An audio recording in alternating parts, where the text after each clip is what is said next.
Welcome back. If you're wondering why Tom Steyer is known as the impeachment candidate, it's probably because of moments like this.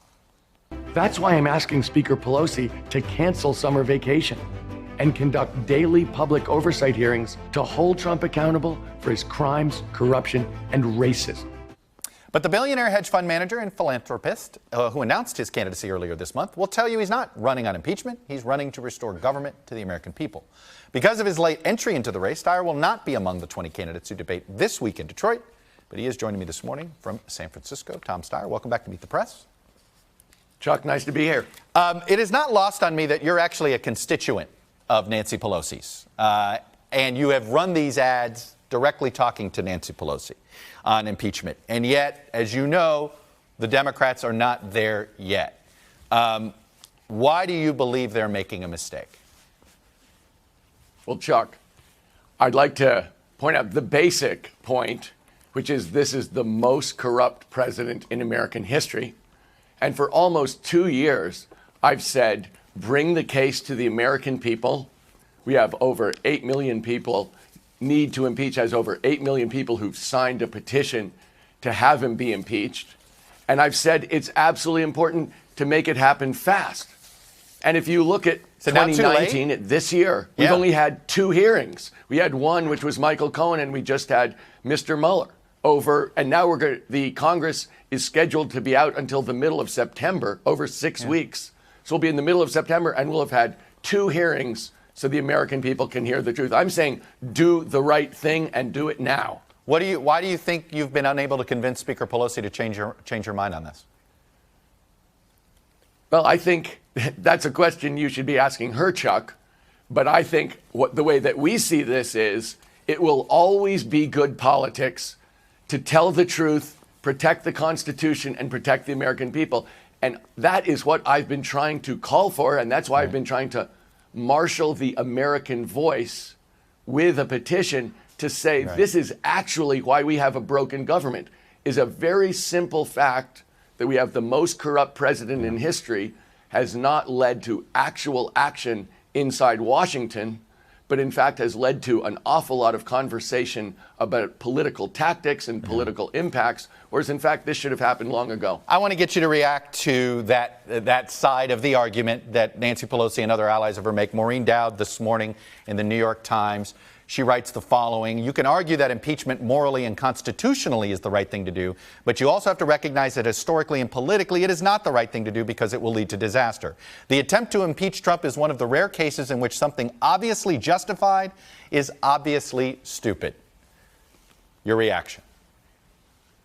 Okay, I couldn't disagree more, Chuck. What we're seeing in 2020, what we're going to see, and what we saw in 2018 is a basic question, which is, we have a broken government. How are we going to go to the American people and say this government is going to work again? So the idea that not telling the truth, not dealing with what Maureen Dowd calls an obvious constitutional and moral truth, avoiding that is somehow going to inspire people to vote. This year, I think this is the key point. 80% of Americans think this government has been purchased by corporations and does not work for them. In 2020, the question is going to be how many Americans believe in this system enough to show up at the polls. What we saw in 2018 was people keep talking about winning the people in the middle, Chuck. What we believe in is going to the vast tens of millions of Americans who don't vote because they don't believe in the system and say to them, this system can work again for you. That's what I've been trying to do as an outsider, both in terms of impeachment, but for 10 years to say this system can work again. And the only way to do that, in my opinion, is to tell the hard truths, is to be straightforward and not to be so calculating and careful and tactical, but rather to be trustworthy. Look, we have done the largest youth voter mobilization in history, an organization I started in 2018. We asked hundreds of thousands of people under the age of 30 why they didn't vote. And what they said to us every time was, the system doesn't work. Neither party tells the truth. They don't deal with my issues. That's why they don't vote. What did you see in the Democratic debates, the first round of them, that told you, I need to get in because what I'm advocating is not being advocated?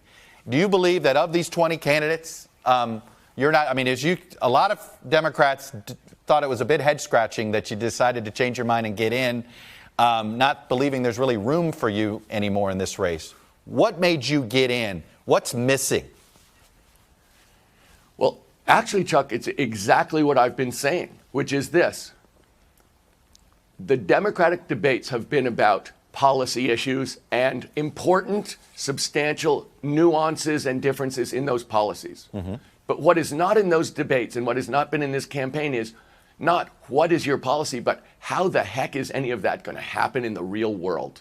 How the heck are we going to get any Green New Deal, any substantial new healthcare program? And what I've been saying to people is, this is not a question of what, it's a question of how. We are going to have to break this corporate stranglehold on our democracy.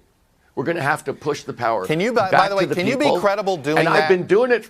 Can you be credible doing that, Absolutely. being a billionaire? As you know, Elizabeth Warren lumps billionaires and corporations into the same bucket. You know, Chuck, I've been doing this for 10 years, successfully. For 10 years, at the state level, I've been running propositions against corporations, oil companies, tobacco companies, drug companies, and winning. And I've been organizing at the state level. I referred to the largest youth voter mobilization history. If we're going to reform this system, if we're going to break this corporate stranglehold, I believe it's going to take an outsider to do it. I believe it's going to take an outsider who's done it successfully for 10 years. Not somebody from inside the Beltway, but someone who's going to bring fresh energy to this problem. And that's who I am. Tom Steyer, you got up early for us this morning, so I appreciate that. You've shown your fresh energy. Be safe on the trail. Thanks for coming on and sharing your views, and stay safe. Thanks for having me. Hey, NBC News fans, thanks for checking out our YouTube channel. Subscribe by clicking on that button down here, and then click on any of the videos over here to watch the latest interviews, show highlights, and digital exclusives. Thanks for watching.